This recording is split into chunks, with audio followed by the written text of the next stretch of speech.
is Lisa from Mobile Tech Review, and today we're going to look at the Lenovo IdeaTab A2109. Not to be confused with the S2109 we looked at a couple of months ago. This one is pretty much exclusive to Best Buy in the US, and it lists for only $299, which isn't too bad for a 9-inch 1280 by 800 Android 4.0 tablet with a Tegra 3 processor.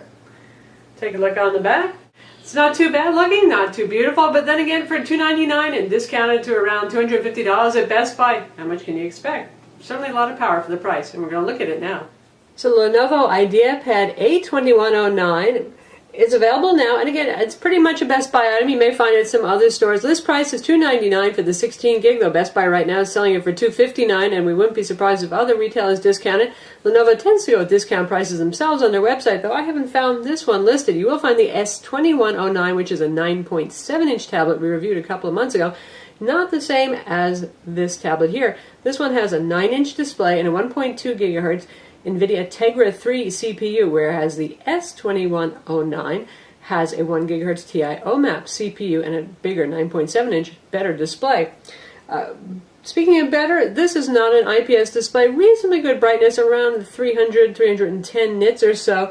It has clarity, certainly text is sharp, the colors are saturated. The challenge with this guy is that viewing angles are not very good. You go beyond 45 degrees off angle, I mean, you can be like, right, you know, looking kind of from an angle, it's okay, but when you start getting really far to the side, you're going to see color inversion on the sides, you're going to see it darken if you're looking at it from the top, and you're going to see it get overly white from the bottom.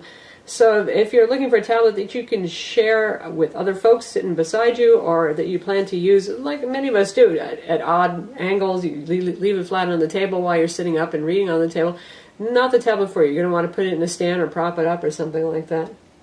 Still, again, for $259, certainly you get a pretty decent package for the price.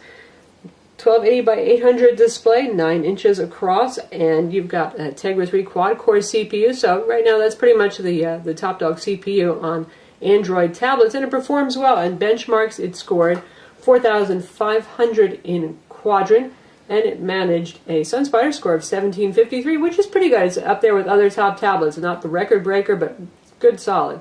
And for GL Benchmark 2.5's Egypt test, off-screen, we got 31 FIPS, and classic on-screen 52 FIPS. So, good performance there. Certainly you can play all those nice Tegra Zone games with enhanced effects, water splashing on the screen kind of thing.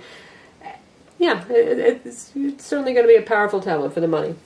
You got 1 gig of RAM inside, again, 16 gigs of storage. According to Lenovo, there's an 8 gig model available. I actually haven't seen that. In terms of ports, we'll take a look around on the side. On the side here we have our volume controls kind of raised at each end, so that's good for tactile feel. We have our headphone jack, there's a microphone hole, rotation lock here, something you don't always see on a tablet. Nothing much going on up top here. And here we have micro HDMI port, and we have micro USB port, another microphone hole. Nothing on the bottom.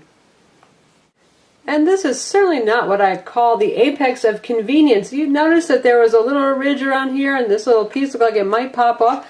Guess what? You stick a screwdriver in the little slot up top, see where that cutout is, and you pop off this, and it's pretty hard. Once you pop it off, it goes, pops right back on again. But that's how you're going to get to your micro SD card slot. Well, happily, it's easier to get this piece back on again than it is to get it off, though it's pretty easy to nick the little spot right here, as you can see, where you stick your pry thing in. Even my nice long fingernails weren't doing the job. But anyway, this is your 3 megapixel camera under here. As you might guess, 3 megapixels, this is not a star shooter. It's certainly better than nothing, but not a super duper great camera. And you have a front 1 megapixel video chat camera as well. And here are our stereo speakers with SRS True Media sound. Pretty good volume, a little on the harsh side, but they make plenty of sound. In terms of overall design, this is a plastic gray back. Not too exciting. Not super duper thin. Not horribly thick either. And it weighs 1.3 pounds, which is, you know, just around typical, shall we say, for the lighter Android tablets. Granted, this is a smaller screen size. This is 9 inches at a 10.1, so we expect it to be a little bit lighter.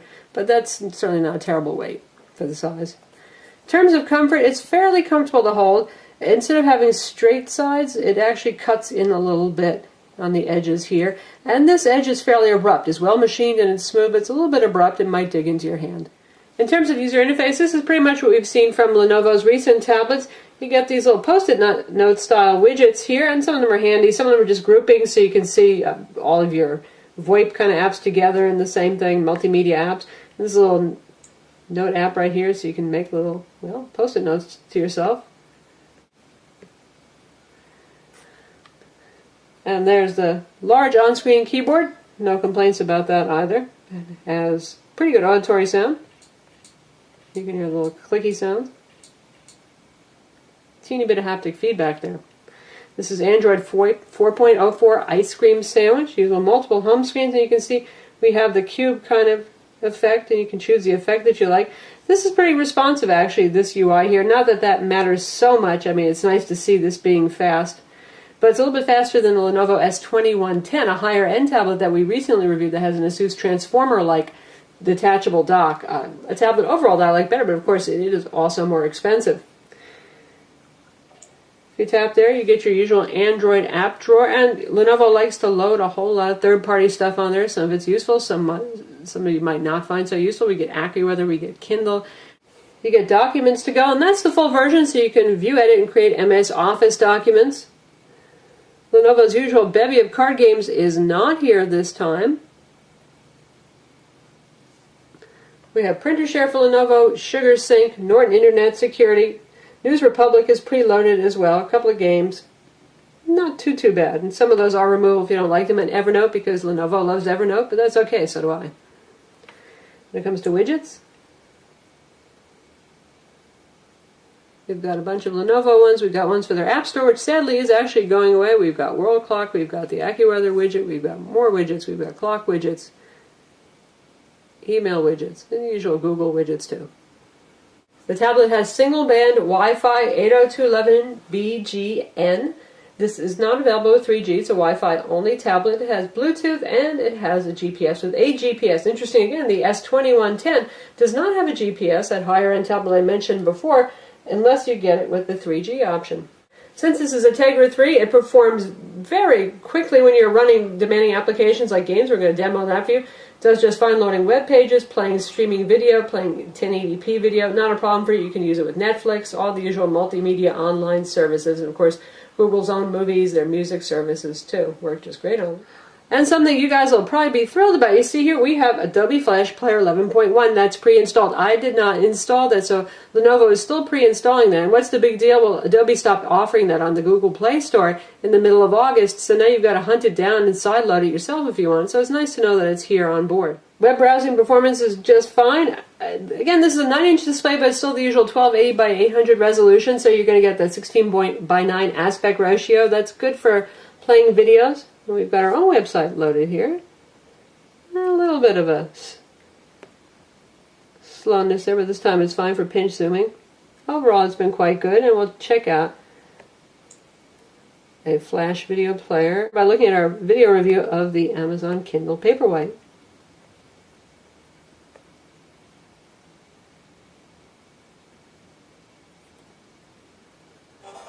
Obviously, we are streaming this over Wi-Fi since this is not a 3G or 4G tablet.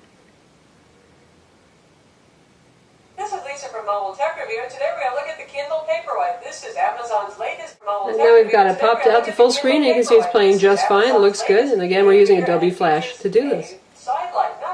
And now to test out gaming, we're going to play Dead Trigger, because it's a pretty demanding game. And you can hear the speakers right now, they're at half volume, so they are pretty loud.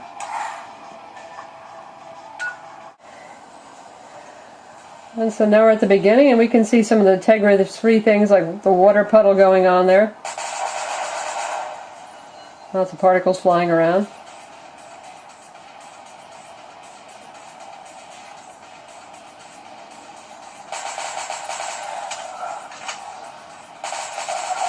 Seeing an occasional frame drop, though, which I wouldn't expect on a Tegra 3 quad-core tablet with GeForce graphics.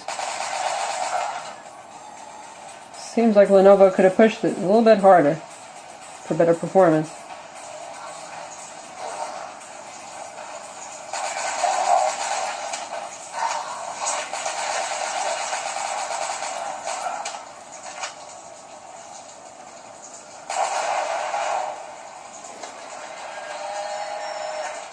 And for those of you who are thinking about getting the Nexus 7, maybe instead we have that in front of Lenovo tablet right now, so you can see the difference in size. Obviously, you've got the same resolution on both these tablets, but you've got more screen real estate on the Lenovo. That can be nice if you want to watch movies a lot. That's one of your prime reasons for using this, even for reading web pages without having to pinch zoom. So if you get the 16 gig Nexus 7, it's also $250, which again, if you look around, you might find Lenovo for. So really, it becomes a matter of what you're looking for in a tablet in terms of screen size, first and foremost. And also, with the Nexus 7, you get those updates early from Google, which is pretty nice. The tablet has a 2-cell, 6,000 milliamp lithium-ion battery that is sealed inside. Decent capacity battery for a tablet this size, and so far we've found that it does go for about 8 hours on a charge in mixed use. Some web browsing, some video playback, some music playback, general all about use. So that's the Lenovo IdeaTab A2109 9-inch Android 4.0 tablet. Again, it's available now. You can find it at Best Buy, probably a couple of other stores too, and its claim to fame is its price. It lists for $299 for the 16 gig, and you might find it for as low as $250. And for that price, it's not a bad tablet. Yes, it is not the greatest display we've ever seen. Viewing angles are not very good, but if you're looking at it from straight on right here, it looks just fine, as you can see. Nice colors, sharp, clear, decent brightness, about 310 nits of brightness. Tegra 3 processor in there, lets you play Tegra Zone games, 1.2 gigahertz clock speed. Not the fastest performance we've seen from the Tegra 3, but nothing terribly low either. Has micro HDMI, micro SD card slot, and very basic beginner cameras. Again, for the price, not too bad. If you're looking for a 10-inch class tablet, and I would still put this much closer to that versus something like, say, the Nexus 7, then this is one of your most affordable options, and it's a name brand. So instead of looking at some of those brands you've never heard of in the bargain aisle at Best Buy or Fry's or wherever you are, this one comes from a reliable company, and it's pretty well made. I'm Lisa from Mobile Tech Review. Visit our website for the full review, and don't forget to subscribe to our YouTube channel.